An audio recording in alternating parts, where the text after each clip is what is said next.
Welcome to my lunch show. It ain't got no name.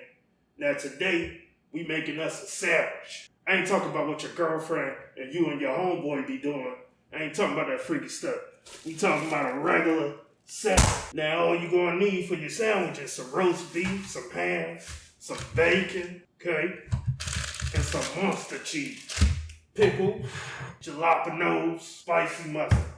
Then we're gonna top that off with a beer. I don't always drink beer, but when I do, I drink Dos Equis.